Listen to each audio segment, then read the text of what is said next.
Stage पे India गठबंधन के वरिष्ठ नेता खारगे जी, सोनिया जी, शरद पवार जी, भगवंत मान जी, चंपा सोरेन जी, अखिलेश यादव जी, तेजस्वी यादव जी, सीताराम येचुरी जी, फारूक अब्दुल्ला जी, डी राजा जी, भट्टाचार्य जी, महबूबा मुफ्ती जी, डेरेक ओब्रायन जी, कल्पना सोरेन जी, त्रिची सिल्वा जी, सुनीता केजरीवाल जी, देवराजा जी, तिरुतोल जी, खोरुम अनिस ओमर जी,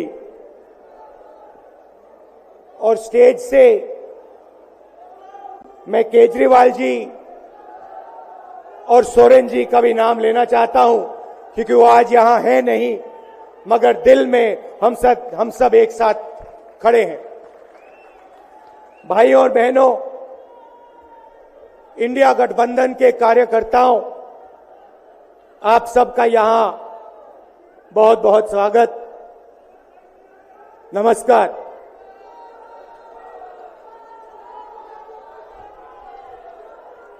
आजकल आईपीएल के मैच चल रहे हैं, देखते हो आप लोग। मैच फिक्सिंग शब्द सुना है आपने? सुना है? जब बेईमानी से एम्पायर पर दबाव डालकर प्लेयर को खरीदकर कैप्टन को डराकर मैच जीता जाता है। क्रिकेट में उसको मैच फिक्सिंग कहा जाता है। हमारे सामने लोकसभा का चुनाव है। अंपायर किसने चुने? नरेंद्र मोदी ने।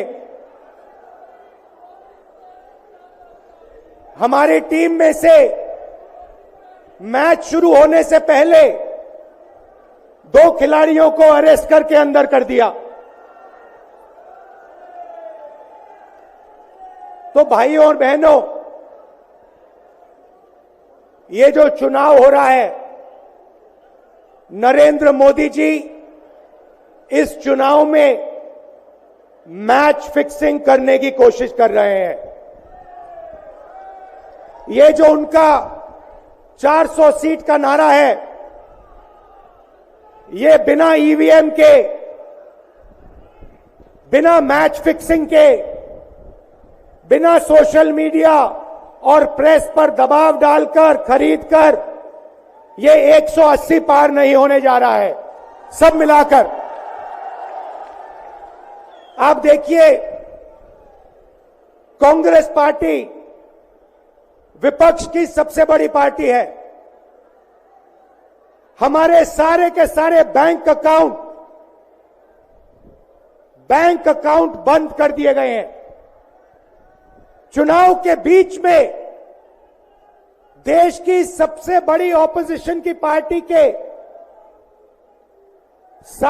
सारे अकाउंट बंद कर दिए। हमें कैंपेन चलाना है, हमें लोगों को प्रदेशों में भेजना है, पोस्टर लगवाने हैं। सारा का सारा जो हमारे रिसोर्सेज हैं, बैंक अकाउंट बंद कर दिए गए हैं। तो ये कैसा चुनाव हो रहा है? नेताओं को धमकाया जाता है, पैसे देकर सरकारों को गिराया जाता है, नेताओं को जेल में डाला जाता है। केजरीवाल जी को, सोरेन जी को ये पूरी की पूरी मैच फिक्सिंग करने की कोशिश की जा रही है। और ये मैच फिक्सिंग सिर्फ नरेंद्र मोदी नहीं कर रहे हैं। ये मैच फिक्सिंग नरेंद्र मोदी और हिंदुस्तान के 3-4 सबसे बड़े अरबपति मिलकर कर रहे हैं। यह सच्चाई है। और यह मैच फिक्सिंग क्यों हो रही है? भाइयों और बहनों, इसका सिर्फ एक लक्ष्य है कि हिंदुस्तान का संविधान, जिसने इस देश के गरीब लोगों को भविष्य दिया, सपने देखने का हक दिया, उस संविधान को हिंदुस्तान के गरीब जनता से के हाथ से छीनने के लिए यह मैच फिक्सिंग की जा रही है। और मैं आपको बताना चाहता हूं कि जिस दिन यह संविधान खत्म हो गया, उस दिन यह हिंदुस्तान नहीं बचेगा। इसको पुलिस से, धमकी से नहीं चलाया जा सकता है। यह जो संविधान है, हिंदुस्तान की जनता की आवाज है, हिंदुस्तान के दिल की धड़कन है। इसको जिस दिन खत्म कर दिया गया, उस दिन यहां पे हिंदुस्तान नहीं बचेगा। अलग अलग स्टेट हो जाएंगे, हिंदुस्तान नहीं बचेगा। यही इनका लक्ष्य है। ये सोचते हैं कि संविधान के बिना धमकाकर, डराकर police, CBI, ED, income tax department के साथ देश चलाया जा सकता है। ये सोचते हैं मीडिया के बिना देश चलाया जा सकता है। आप मीडिया को खरीद सकते हो, आप मीडिया को दबा सकते हो, आप मीडिया के रिपोर्टर्स का मुंह बंद कर सकते हो, मगर आप हिंदुस्तान की आवाज को नहीं दबा सकते हो। इस आवाज को कोई नहीं दबा सकता। दुनिया में कोई ताकत नहीं है जो इस आवाज को दबा सकती है।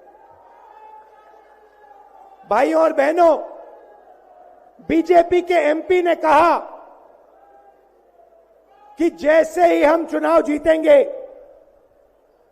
मैच फिक्स करके 400 सीटें जीतेंगे, वैसे ही हम संविधान को बदल देंगे, संविधान को रद्द कर देंगे। ये ऐसे ही नहीं बोला गया। ये टेस्ट करने के लिए, आइडिया टेस्ट करने के लिए बीजेपी के एमपी ने बोला है। ये लड़ाई संविधान को बचाने की लड़ाई है। जैसे अखिलेश जी ने कहा, संविधान चला जाएगा, गरीबों के हक चले जाएंगे, आरक्षण चला जाएगा, और जो आपका धन है, गरीबों का धन है, किसानों का धन है, मजदूरों का धन है, वो 5-6 लोगों के हाथ में चला जाएगा। नोटबंदी की, जीएसटी लागू किया। मुझे बताइए, जीएसटी से, नोटबंदी से किस गरीब व्यक्ति को फायदा हुआ? किस छोटे दुकानदार को फायदा हुआ? किस किसान को फायदा हुआ? किस बेरोजगार युवा को फायदा हुआ? किसी को नहीं। 40 साल से सबसे ज्यादा बेरोजगारी हिंदुस्तान में आज है। 1% लोगों के पास हिंदुस्तान का पूरा धन, 22 लोग हैं। जितना धन उतने उनके हाथ में है, उतना ही धन 70 करोड़ लोगों के हाथ में है। ये संविधान को क्यों मिटाना चाहते हैं? क्योंकि आपका धन जो है आपसे छीनना चाहते हैं।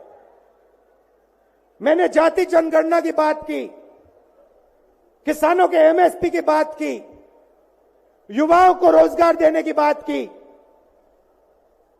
यही देश के सामने सबसे बड़े मुद्दे हैं। मगर एक बात याद रखिए,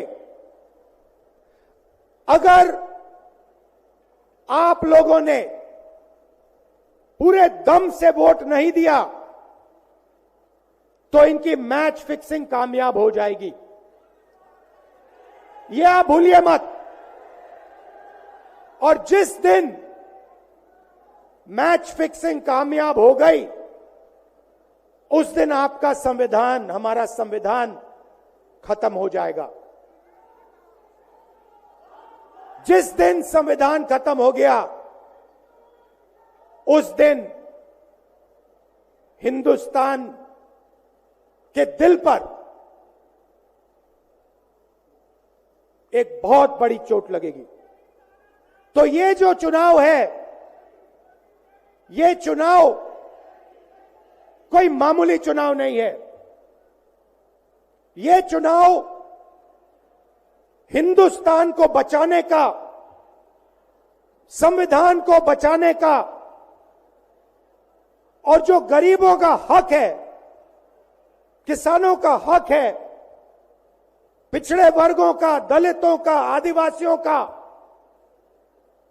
गरीब जनरल कास्ट के लोगों का हक है, उसको बचाने का हक है, उसको बचाने का चुनाव है।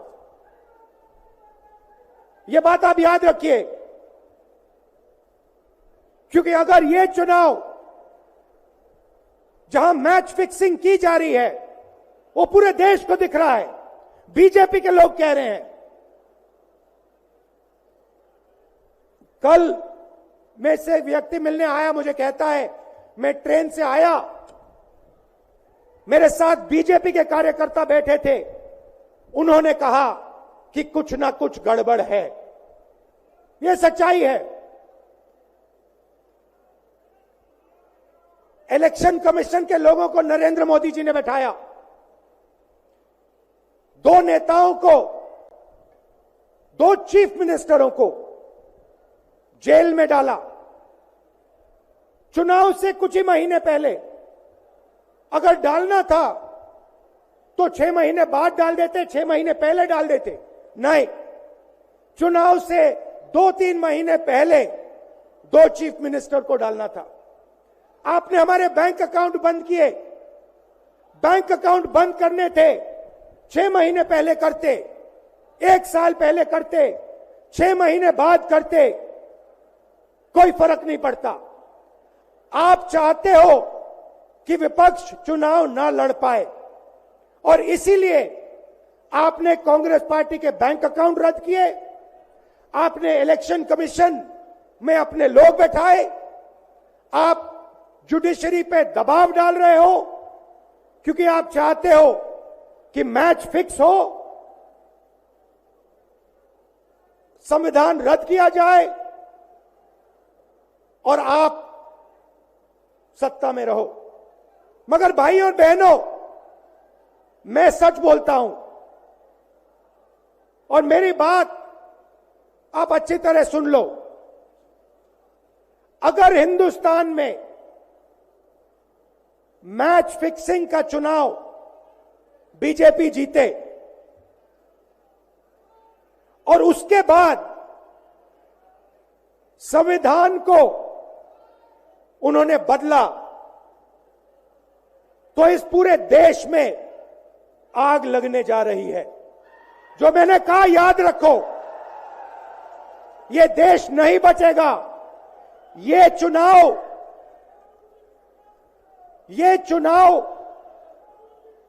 वोट वाला चुनाव नहीं है। ये चुनाव हिंदुस्तान को बचाने वाला चुनाव है, संविधान की रक्षा वाला चुनाव है। धन्यवाद। जय हिंद।